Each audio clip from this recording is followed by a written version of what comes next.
A person you know who speaks a different language.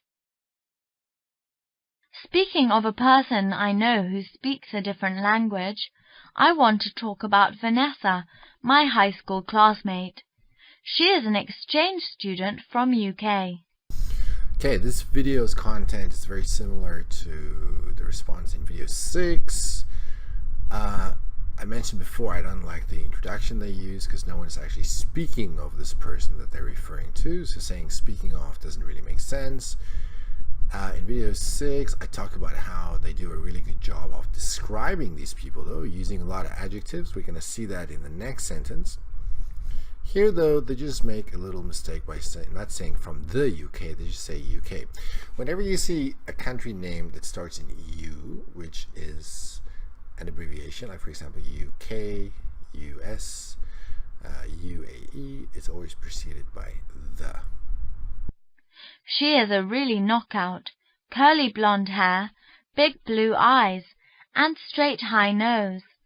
I bet you can't get your eyes off her if you see her in person. Okay, so here's some descriptive language to tell us what Vanessa looks like.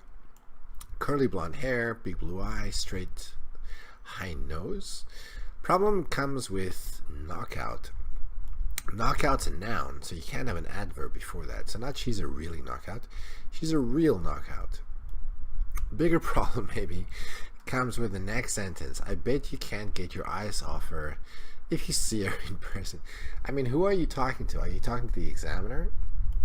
Are you telling the examiner, are you saying that the examiner is going to leer at this person if they ever see her? I would not suggest that you tell the examiner you wouldn't be able to take your eyes off her if you see her in person. Maybe not a good idea to do that. Instead of being a beautiful empty shell, she is gorgeous inside and out. She has this whole package: warm-hearted, humorous, cute, and thoughtful. We have a lot in common, and we really click. In my second year of high school, I got the second award in an English competition, but I still felt extremely disappointed, mainly because I had been trying really hard to get the first award. Okay, here we have some vocabulary problems. The second award in an English competition should be the second place or second place in an English competition. And the same here at the bottom. I had been trying really hard to get the first award, which it means is first place. You know, it was like that something you had wanted so bad, and when it was so close to you, bam, became so far away. I got very frustrated with myself. At night, Vanessa came to my dormitory to see me. She said to me, "Sweetie, I know that you are not in the mood of any pep talk now, but I just want you to know that you might not be the most shining star today, but you will be someday as long as you don't quit." Okay, here the preposition of is not the right preposition we should be using. Sweetie, I know that you are not in the mood for any pep talk now, not of. So we've got the wrong preposition there. And then when they talk about the most shining star, what she wants to say is that you might not be the brightest star today, but you will be someday. The rule that lasts forever is that giving it a shot might not make you a winner, but giving it up will definitely make you a loser. No matter what happened, I am always with you. I'm telling you, I was really moved at that moment. Seriously, I learned a lot from these words. Until today, I still remember these words, every single word. These words mean a lot to me.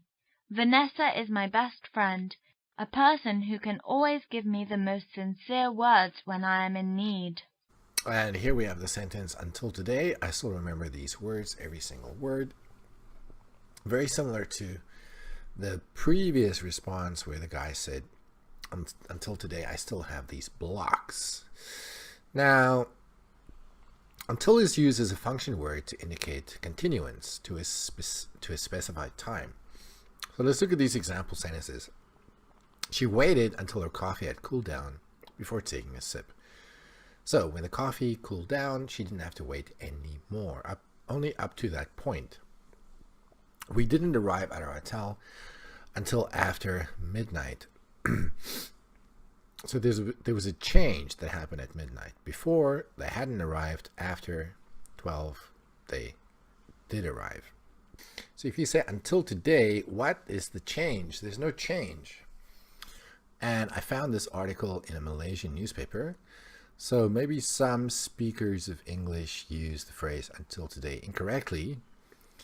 And here they give an example.